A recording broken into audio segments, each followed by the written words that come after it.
कर रहे हैं। मंच पर अभी आम आदमी पार्टी छोड़कर के भारतीय जनता पार्टी के साथ जिन्होंने विरासत और विकास के इस अभियान के साथ जुड़ने के लिए संकल्प लिया है, ऐसे पूर्व एमएलए श्री तेजेंद्र गर्ग जी, रवि आस्थाना जी, श्री दलजीत सियान जी, श्री चरणजीत सिंह जी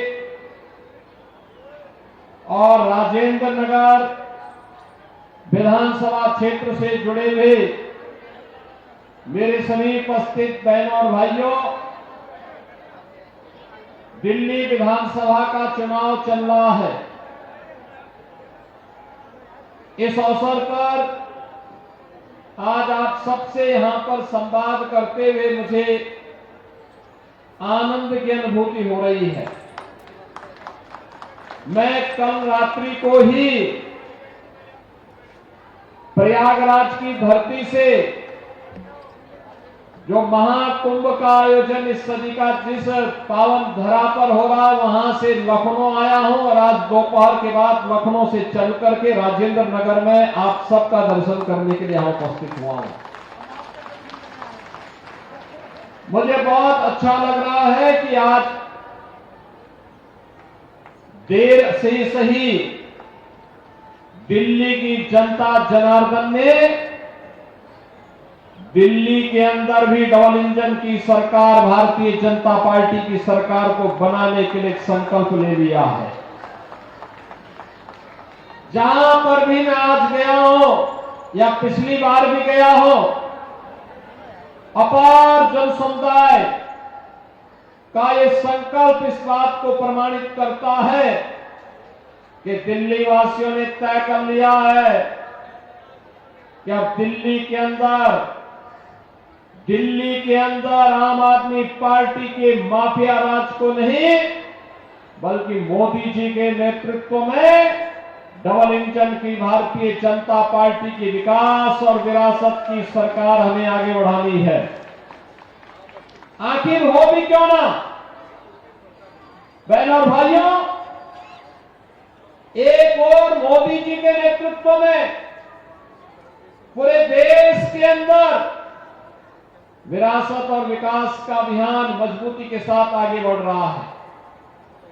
जहां जहां पे भारतीय जनता पार्टी की सरकारें हैं, वहां पर विरासत का सम्मान भी है, विकास भी है, लोक कल्याण भी है, गरीब कल्याण भी है, सुरक्षा भी है, समृद्धि भी है। लेकिन जहां पे भारतीय जनता पार्टी की सरकार राज्य के अंदर नहीं है, वहां की राज्य सरकारों के द्वारा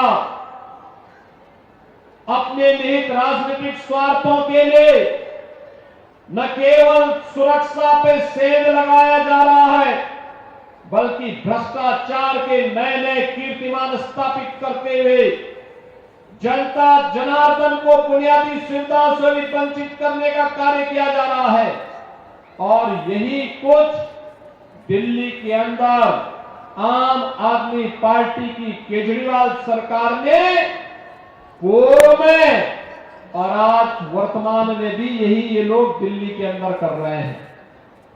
बहनों भाइयों, में अभी कुछ देर पूर्व विकासपुरी और उत्तम नगर की तरफ गया था। मैं भौचक था उन क्षेत्रों को देख करके। सड़क है या गड्ढा है पता ही नहीं लग रहा था। सड़कों पे सीवर बह रहा था, भयंकर बदबू थी, पूरी सड़कें कूड़े से भरी पड़ी थी, अव्यवस्था और अराजकता का तांडव था। बिजली के तार सड़कों पे झूल रहे थे, कोई सुविधा नहीं। आम आदमी पार्टी ने दिल्ली को कितना नारकीय बना दिया है, ये अंदाजा आप यहां की सड़कों पर, और अभी कुछ दिनों के अंदर जब टैंकर माफिया के द्वारा पानी के लिए तरसाया जाएगा, उस समय भी ये दृश्य आप देखेंगे। आम आदमी पार्टी के इन कारनामों को देखने का अवसर दिल्ली ही नहीं पूरा देश देखता है, पूरी दुनिया देखती है। बहनों भाइयों, मैं भोचक हूं। जब मैं पिछले दिनों दिल्ली आया था तब भी मैंने केजरीवाल जी को कहा था कि अरविंद जी, आप भी चीफ मिनिस्टर रहे हैं, मैं उत्तर प्रदेश का मुख्यमंत्री हूं। मैं तो अपने पूरे 54 सदस्यीय कैबिनेट को लेकर के प्रयागराज गया। मां गंगा, मां यमुना और मां सरस्वती के संगम की त्रिवेणी में मैंने डुबकी लगा करके स्नान भी कराया, उन्हें आचमन भी हम लोगों ने लिया और उत्तर प्रदेश के विकास की एक बेहतर कार्य योजना को आगे बढ़ाया। लेकिन अगर इनमें नैतिक साहस है तो अरविंद केजरीवाल जी को स्वयं यमुना जी ने अपने कैबिनेट के साथ जाकर के डुबकी लगा करके आचमन करके दिल्ली वासियों को आश्वस्त करना चाहिए कि यमुना शुद्ध है, अविरल है, निर्मल है। इनमें साहस नहीं है, ये नहीं कर सकते, क्योंकि इन्होंने अविरल और निर्मल गंगा को, हमारी पौराणिक यमुना को याद करिए, जिस यमुना जी के किनारे भगवान कृष्ण ने 5000 वर्ष पहले अपनी पूरी लीलाएं रची हो, दिल्ली के अंदर वही यमुना नाले में बदल गई, गंदगी का एक नाला बन गया है। लोग हंसते हैं आम आदमी पार्टी की सराजकता पर, इस भ्रष्टाचार पर। उत्तर प्रदेश के अंदर गंगा अविरल और निर्मल हो गई।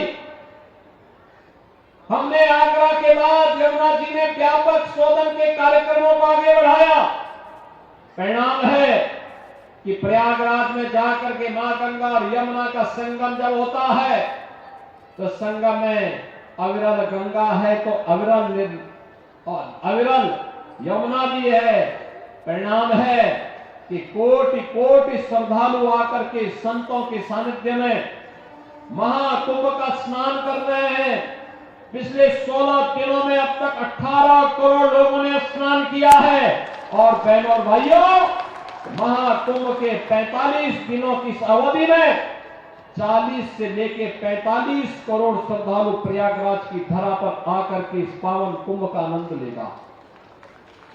मैं पूछना चाहता हूं, आखिर दिल्ली की जनता ने क्या किया था? क्यों इतना बड़ा अन्याय आम आदमी पार्टी की सरकार दिल्ली के साथ, यमुना जी के साथ कर रहा है? क्यों किया इन्होंने? ये प्रश्न आज इनसे पूछा जाना चाहिए। और मैं यह भी प्रश्न इनसे पूछना चाहूंगा, कहां इन्होंने दिल्ली के इंफ्रास्ट्रक्चर को वर्ल्ड क्लास बनाने की बात कही थी? जब भी केंद्र की मोदी जी के नेतृत्व की सरकार ने इन्हें कहा कि रैपिड रेल के लिए पैसा देना है, उत्तर प्रदेश अपना शेयर देता है, केंद्र सरकार अपना शेयर देता है, लेकिन दिल्ली की आम आदमी पार्टी की सरकार पहली रैपिड रेल के लिए अपना शेयर देने से इनकार करती। 12 लेन का हाईवे जो दिल्ली से मेरठ को जोड़ता, दिल्ली की सरकार ने सहयोग नहीं किया। दिल्ली के अंदर मेट्रो का विस्तार हो, केंद्र सरकार अपना पैसा देती है, दिल्ली की आम आदमी पार्टी सरकार अपना शेयर नहीं देती है। उत्तर प्रदेश आज में सबसे अधिक मेट्रो सिटी के रूप में जाना जा रहा है। उत्तर प्रदेश के अंदर हम लोगों ने 3 करोड़ से अधिक लोगों को, परिवारों को हर घर नल के साथ जोड़ने का काम किया है। लेकिन दिल्ली के अंदर टैंकर माफिया को प्रश्रय देकर के इन लोगों ने दिल्ली की जनता को पानी के लिए तरसाया है, एक एक बूंद पानी के लिए तरसाया है। मुझे तो कभी कभी लगता है कि ऐसा तो नहीं कि इनके अंदर औरंगजेब की आत्मा समा गई है कि दिल्ली की जनता को पानी के लिए तरसा रहे हैं। बहनों और भाइयों, मैं आपका आह्वान करने के लिए आया हूं, जो आम आदमी पार्टी आपको एक एक जल बूंद के लिए, एक एक बूंद जल के लिए तरसा रही है, उस आम आदमी पार्टी को एक एक वोट के लिए तरसाइए। ये सबसे अच्छा समय है, अन्यथा वक्त जाएगा फिर ये वही भ्रष्टाचार में लिप्त हो जाएंगे। ये दुनिया की पहली राजनीतिक पार्टी है, ये दुनिया की पहली राजनीतिक पार्टी है जिस पार्टी के ऊपर भ्रष्टाचार का आरोप लगा है। इस पार्टी के 1 दर्जन मंत्री और पदाधिकारी जेल के अंदर गए हैं या जेल में जमानत पर छूटे हैं। इन्होंने शराब घोटाला किया, भूमि घोटाला किया, यहां पर जनता जनार्दन की हर योजना में लूटपाट किया। इन्होंने यहां दिल्ली की जनता को विकास से भी वंचित किया, बुनियादी सुविधाओं से भी वंचित किया।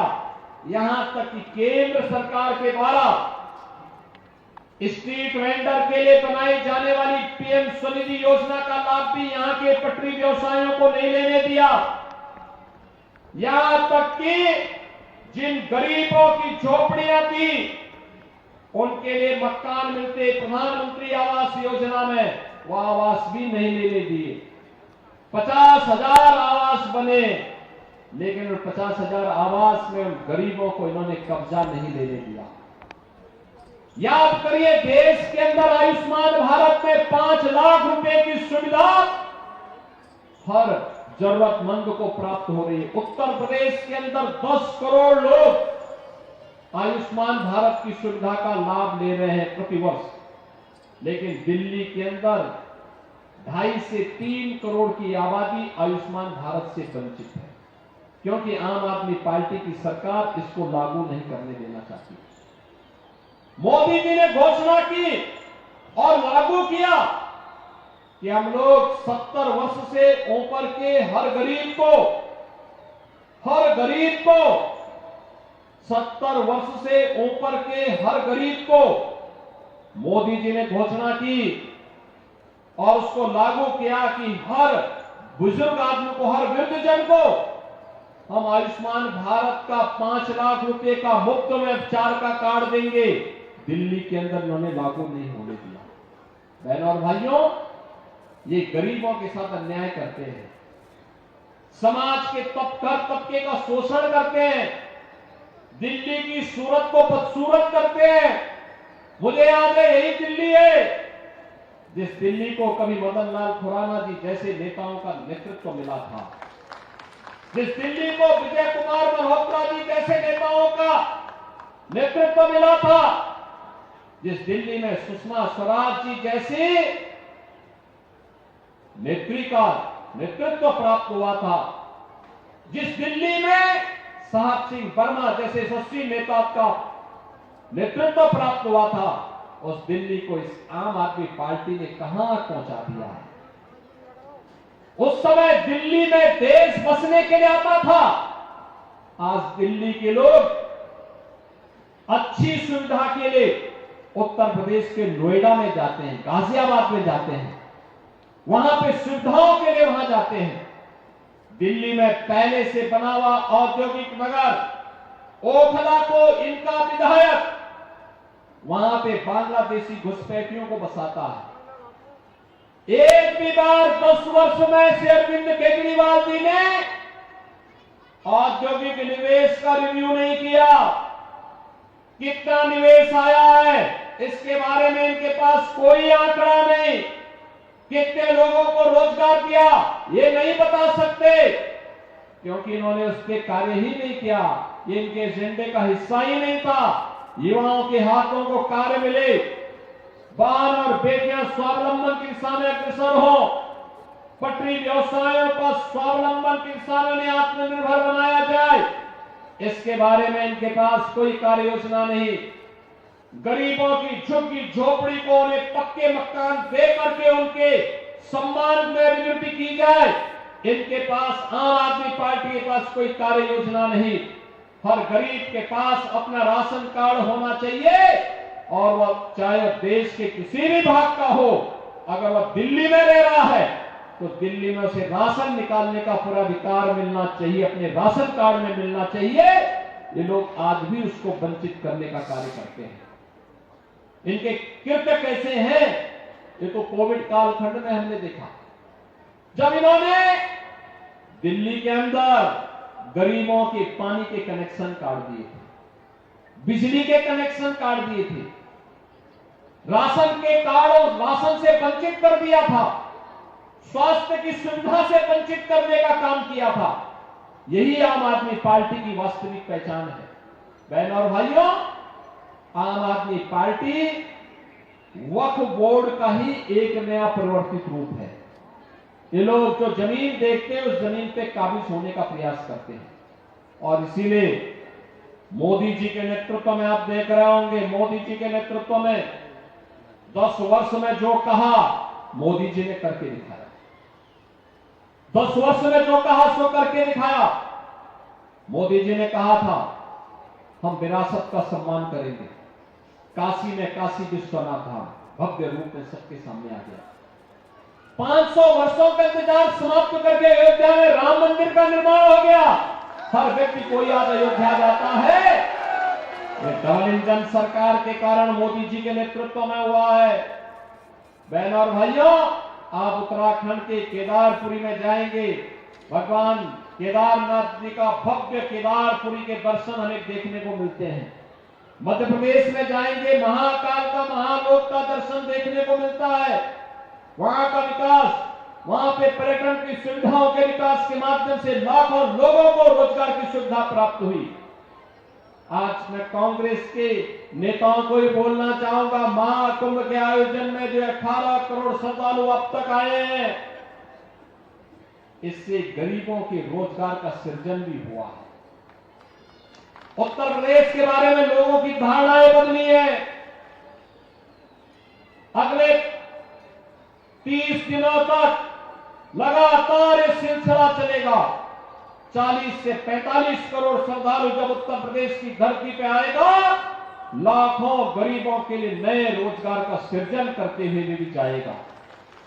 लेकिन कांग्रेस या आम आदमी पार्टी इस ताकत को नहीं पहचान सकती। इसीलिए हिंदुओं की आस्था से जुड़े हुए हर मुद्दे पर ये लोग कुछ न कुछ नकारात्मक टिप्पणी करके हतोत्साहित करने का कार्य करते हैं। बहनों और भाइयों, आपने मोदी जी के नेतृत्व में सरकार को देखा है, बिना भेदभाव के।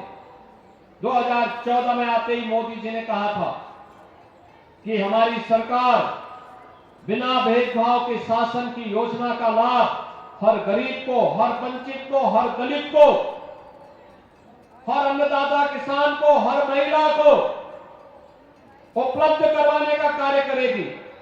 सबका साथ और सबका विकास का उन्होंने नारा दिया।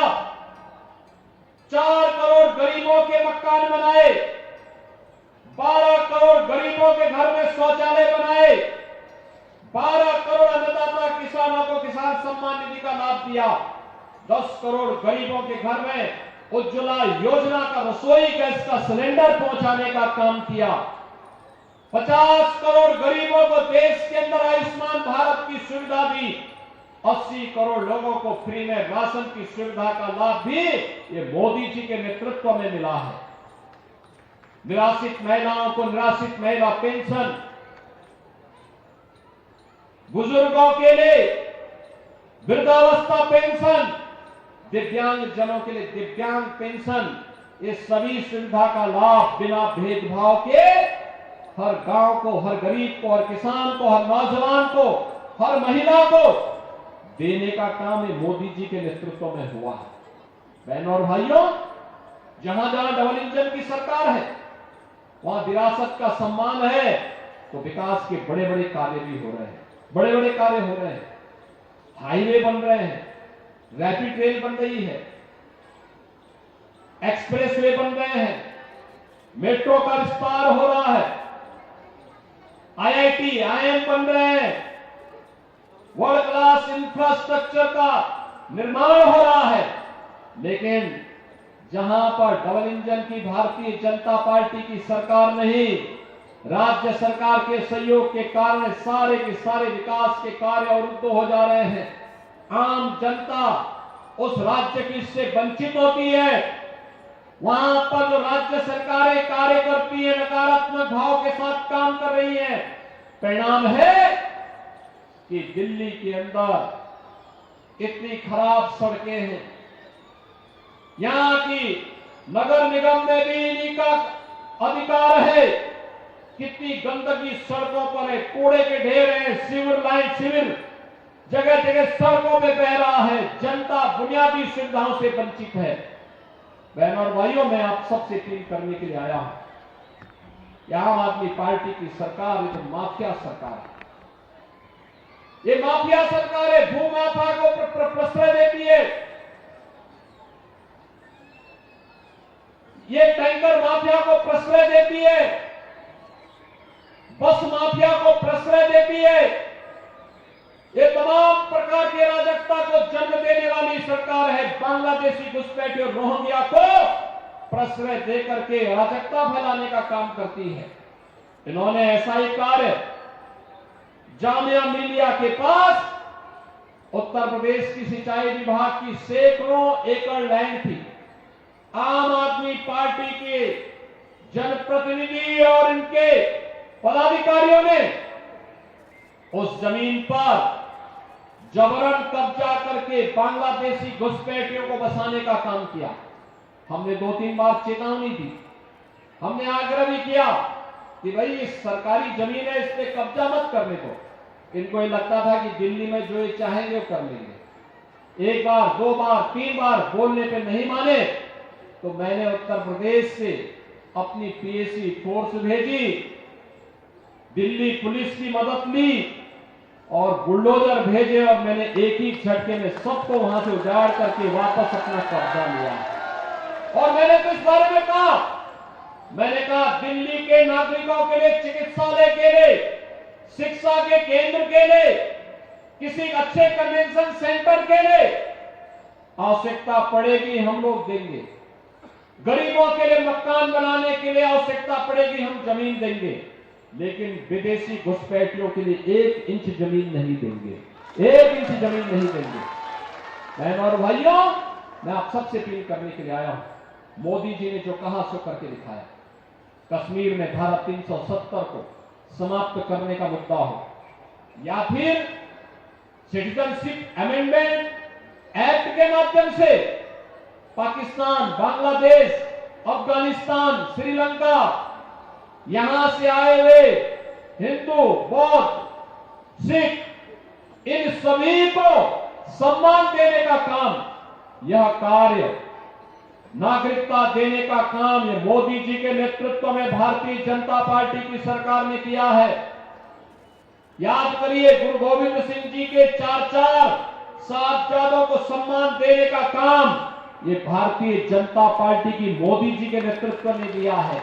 26 दिसंबर की तिथि आप जान रहे हैं कि वीर बाल दिवस के रूप में मनाया जाता है। गुरु गोविंद सिंह जी महाराज, जिन्होंने खालसा पंथ की स्थापना करते समय एक ही संदेश दिया था कि सकल जगत में खालसा पंथ गाजे, जगे धर्म हिंदू सकल भंड भाजे।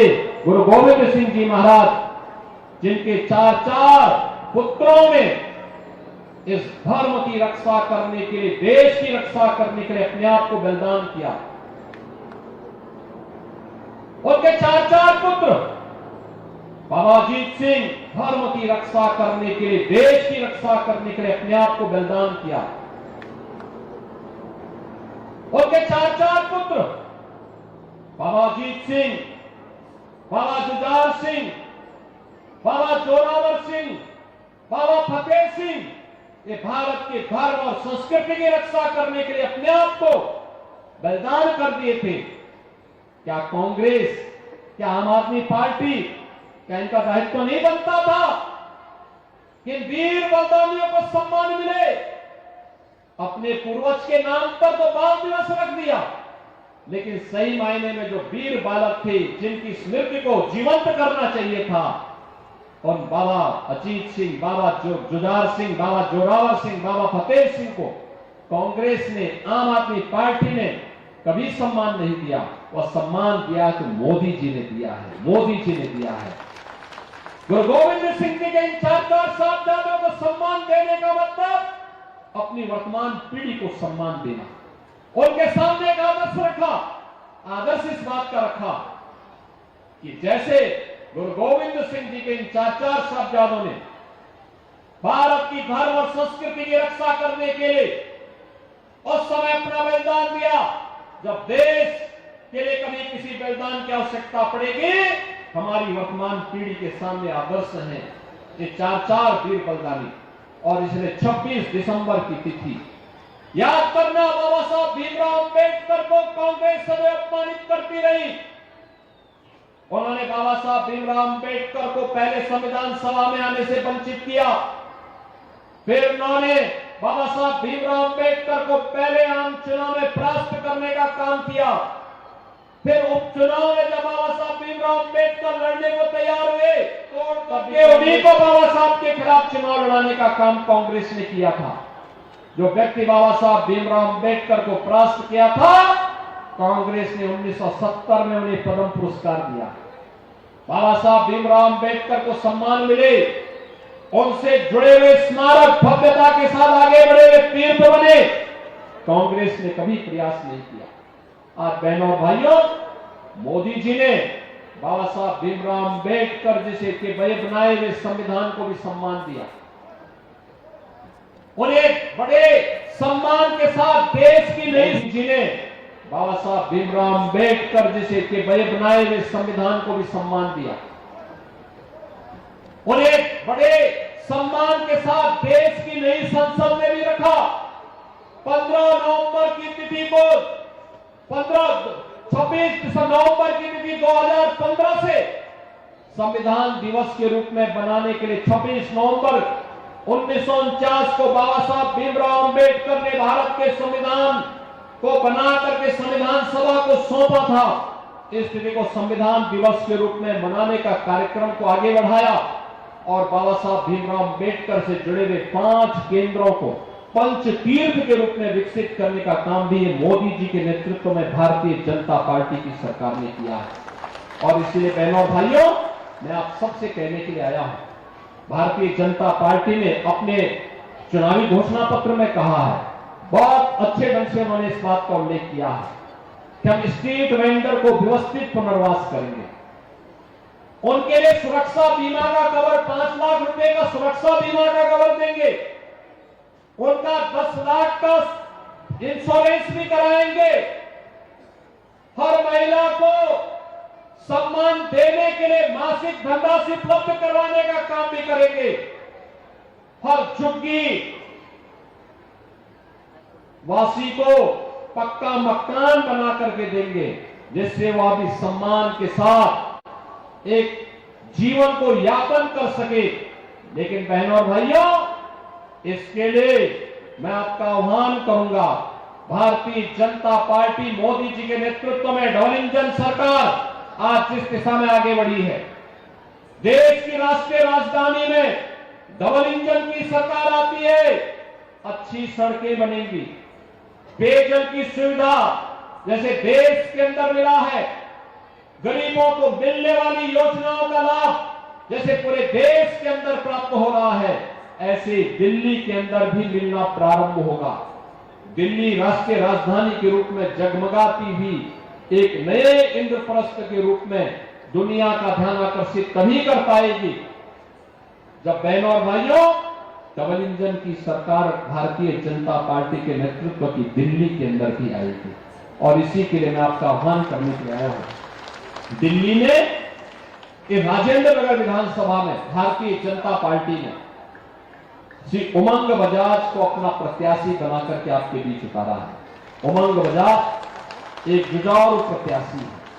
बहनों और भाइयों, जुझारू है, युवा है, कर्मठ है, आपके हक के लिए कार्य करने का जज्बा रखते हैं।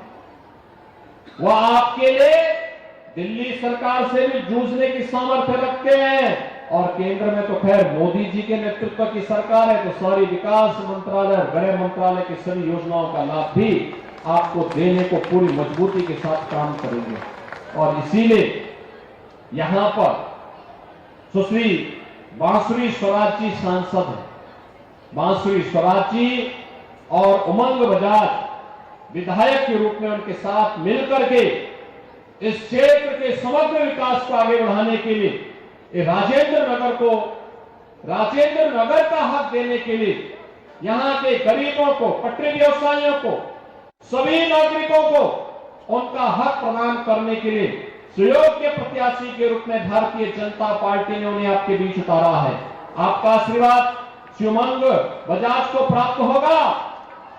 दोनों हाथ मिला करके थोड़ा एक बार आश्वस्त करो, आशीर्वाद मिलेगा। आगे पीछे ऊपर नीचे जहां जहां मकानों के ऊपर भी लोग हैं, वे सब भी इस बात के लिए आश्वस्त करो। सभी लोग सहमत हैं? सभी लोग सहमत हैं? तो 5 फरवरी को आप लोग आर पार की लड़ाई लड़ करके उमंग बजाज को कमल चुनाव चिन्ह पर विजयी बनाएंगे। तो मेरे साथ बोलेंगे, भारत माता की, भारत माता की, भारत माता की जय श्री राम, जय जय श्री राम। मैं निवेदन कर रहा हूँ हमारे तीनों मंडल अध्यक्ष